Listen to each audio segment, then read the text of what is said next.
Mko sawa? So asanteni sana kwa kuja leo wana Nairobi na the media fraternity. One of the things which has made us call this press conference is the need to urgently address issues which are dealing with the Nairobi City County. As you are aware, sometimes back we highlighted some of the things which are happening in Nairobi related to the governance, the management of the city as a whole. And I think it's degenerating further in that the governor seems to have pocketed the leadership of this assembly. What we are witnessing now is the governor targeting MCAs individually to ensure that they are assaulted and are not able to represent the people who elected them here. It started sometimes back in Korogocho, where in Kariobangi, where an MCA, Joel Munuve, was assaulted, attacked in the presence of the governor by people who are believed to have been hired by the governor himself. Yesterday, even in the afternoon, Kitusuru MCA, Alvin Dolando Palapala, at that time MCA, was violently attacked by goons who were hired by nobody but the governor of the Nairobi City County. If the governor thinks that the thuggery and the hiring of goons is going to change the course of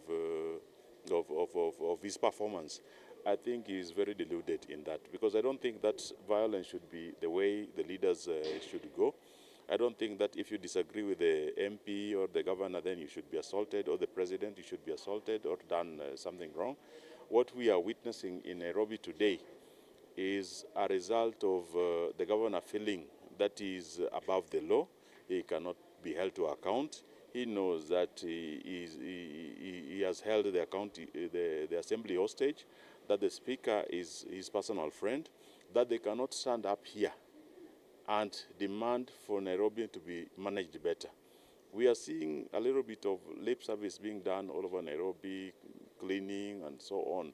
This is like, kupaka lipstick on the roads of Nairobi, like we witnessed sometimes in the former regime, where somebody decided to do that. He was going to do rapid transport system by just putting a lipstick all over Thika Road. This is what the governor is also doing in Nairobi. There is no change. We know that State House has given the Nairobi City County 3 billion shillings for this event. But what we are seeing here is not something which is even worth 100 million shillings. What is the governor fearing? That the MCAs who are challenging him to be accountable. We want to know what governance framework make Dishina County tick. Yeah. We know that the thing is very good. But the law of Kenya does not believe in the goodness of any leader. We have to operate under the law. Anything we do, we have to do it under the law. The bursaries of this county have not been issued. The World Development Fund cannot be paid. Contractors are now hostages. Legal fees become spending bills. In fact, the biggest problem that the president has in the country is as a result of the mismanagement of Nairobi. Nairobi is bigger than 27 to 30 counties combined, according to the government itself. Why should it be managed the way it is being managed? When you see the governor now resorting to violence to attack MCAs who have been elected directly, we are not invited here by the governor. We have not been invited here by the leadership of the assembly. We have not been invited by the speaker. We have been elected directly at the ballot, like the president was elected, like the governor was elected, like the MPs and the senators were elected. So we would like to condemn whatever the governor is thinking that is going to scare anybody, and these boys will be arrested. If they cannot be arrested, the police should tell us. If they cannot arrest these boys, then we look for them ourselves. So we know that we are dealing with thuggery in this country, that the police is not above is not on top of things, and to ensure that everything which is happening in this Nairobi then is now as a result of the breakdown of the rule of law. And so asanteni sana. I'll let my ni governor kwa sababu ya vitu vingi sana. Kwanza juzi saizi unajua kulikuwa na supplementary budget which is laid in the floor of the assembly. And recently, after church service hapa Nairobi Eastlands, governor aliita MCAs Kilimani na kakaa nao chini na akasema MCA yeyote mwenye atakuwa anajaribu kumpinga atakuwa naona yeye ni nani. Juzi president alikuwa anafika kwangu Kileleshwa hapo kwa United Pentecostal Church. Governor alimobilize, ni kama maisha yake alikuwa na depend on Kileleshwa. Na amekuja, alikuwa ameleta speaker hajai attend church service ya governor. Majority leader, minority leader, wote, all the whips. I think in that church they had more than 80 MCAs. The record ya governor in all the meetings, even when he was very popular here, was 15. And he was personally calling them. Alikuwa anapigia kila mtu mwenyewe na akahakikisha kwamba wamekuja na wameonyesha kwamba ako na hao, na alimobilize vijana sana kwangu hapo. So you see the tactic the governor is trying to use is very easy to defeat. Na governor atajipata hapa peke yake because akianza kutumia violence, hata yeye mwenyewe kuna violence imetumika kwake. Na tulikuja hapa tukakondemn, tukasema kwamba kama kuna mtu alikuwa amekosana na governor, hafai kumpiga na mawe huko Kibra. Na sio vizuri kumpiga na mawe.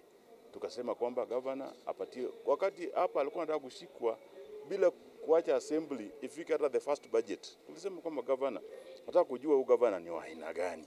We have had 5 governors in Nairobi. Sakaja is the 5th governor. Out of these 5 governors, we are seeing a trend where Sakaja is becoming the worst governor. Apart from kusmile na Kiingereza mingi, hatuoni kitu. Dimples. Hatuoni. Wacheni kuambia hii dynamic ya hii assembly. Unajua Nairobi sio county assembly ya vijijini. And there's a very big influence ya leaders, ya political formations, ya both sides. Kuna watu wengi wako na sisi hapa. Kuna wakati sisi tuliondolewa. Mimi niliondolewa park because of the questions I was asking the governor. Na vile walikuwa wanajaribu kuassault one of the members in the floor of the assembly here, the whole assembly rose and said to the governor, no. Kuna watu who have been intimidated by the party. There are people who have been used. Hata hapa, kuna media houses, Standard na Nation, I think who have been attacked and told that they are not supposed to be reporting from this floor of the assembly. Oh, yes. Some of us have stood with the media, told them that even if you don't agree with what a journalist writes, can you please know that this is a public house? There are laws which are governing the operations of this house. You cannot decide on who comes and who doesn't come, and you even employ some of them to cause divisions among the journalists. We have told the speaker categorically so. So hii mrengo yetu, it is almost 75 to 80% of the members of the assembly. If the two governor is still finding comfort in blinding the party leaders, lakini hii itatoka because the Nairobians are starting to get tired. If you withdraw the health services, you withdraw the education services, wataanza kuchoka na yeye. Sisi hatuna shida na governor kama anataka kuishi hivyo, lakini provide services to Nairobians. Wacheni kuambia hii dynamic ya hii assembly. Unajua Nairobi sio county assembly ya vijijini. And there's a very big influence ya leaders, ya political formations, ya both sides. Kuna watu wengi wako na sisi hapa. Kuna wakati sisi tuliondolewa. Mimi niliondolewa park because of the questions I was asking the governor. Na vile walikuwa na